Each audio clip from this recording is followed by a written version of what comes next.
What is free will.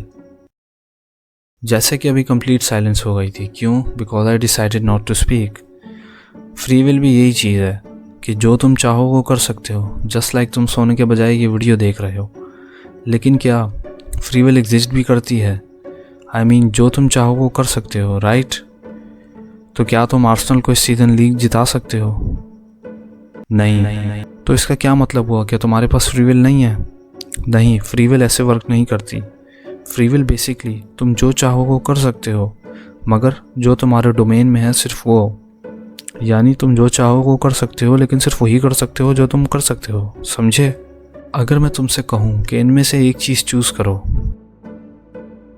Let's say कि तुम एक फ्रीक हो और तुम ये चूज़ करते हो, नॉट लाइक कि अगर तुम सेकंड चॉइस चूज़ करते तो तुम एक फ्रीक नहीं होते। लेकिन व्हाट इफ़ मैं तुम्हें बताऊं कि तुम्हारे ये चूज़ करने से पहले ही मुझे ये पता चल गया था कि तुम क्या चूज़ करने वाले हो। वो कैसे? क्योंकि तुम एक फ्रीक हो और तुम्हारे लिए दोनों कंडीशंस में ही विन विन है। तुम्हें तो दोनों में ही मज़ा आएगा। Neuroscience evidence.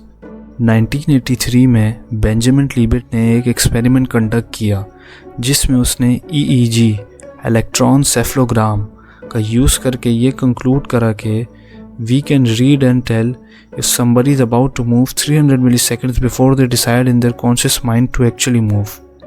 इससे हमें ये पता चलता है कि before we decide to move our bodies, वो ऑलरेडी हमारे सबकॉन्शियस में डिसाइड हो चुका होता है।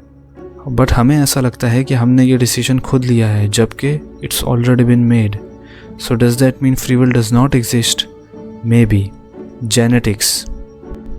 कुछ स्टडीज शो करती हैं कि certain genetic markers can influence some of our personality traits like aggression, risk taking और इवन इम्पल्सिविटी। इम्पल्सिविटी बेसिकली बिना सोचे काम करना है। जैसे कि समटाइम्स तुम कुछ पढ़ रहे होते हो लेकिन तुम्हें वो समझ नहीं आता। बैक टू द पॉइंट के हमारे इन ट्रेड्स का डायरेक्टली इम्पैक्ट हमारे डिसीजन मेकिंग पर होता है। फॉर एग्जांपल, कोई ऐसा इंसान जिसने जेनेटिकली इनहेरिट करा है हायर लेवल्स ऑफ डोपामीन को, he may feel a stronger desire for exciting और रिस्की एक्टिविटीज़। ऐसा क्यों है? बिकॉज उसका ब्रेन जो है reacts more strongly to rewards और instant gratification. As a result ऐसे लोगों के लिए डिसीजन लेना बहुत मुश्किल हो जाता है जिसमें एक्साइटमेंट या इंस्टेंट ग्रेटिफिकेशन इन्वॉल्व ना हो। यानी जो चीज़ उसने जेनेटिकली इनहेरिट करी है वो उसकी डिसीजन मेकिंग को अफेक्ट कर रही है।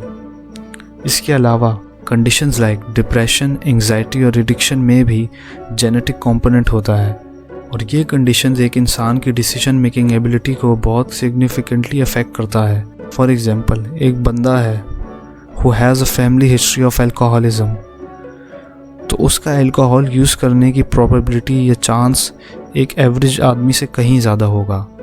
इवन तो वो ड्रिंक करना चाहता हो या ना, उसकी genetic predisposition makes it harder to exercise free will in avoiding this behaviour. मतलब अपने जीन्स की वजह से उसका अल्कोहल अवॉइड करना मुश्किल हो जाएगा और फ्री विल ऑलमोस्ट ख़त्म हो जाएगी। Role of habit.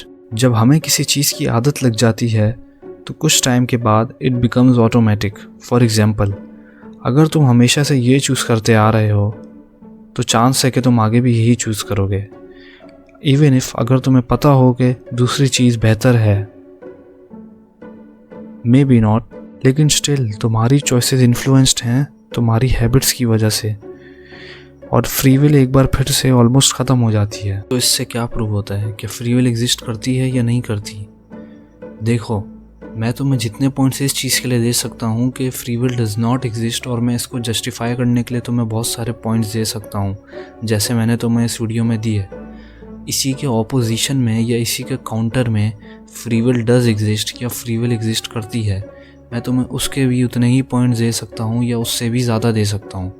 तो इससे क्या प्रूव होता है? इससे कुछ भी प्रूव नहीं होता, क्योंकि ये एक फ़िलासफ़िकल क्वेश्चन है। लेकिन एक चीज़ तो प्रूव हो ही गई कि तुम एक फ्रीक हो।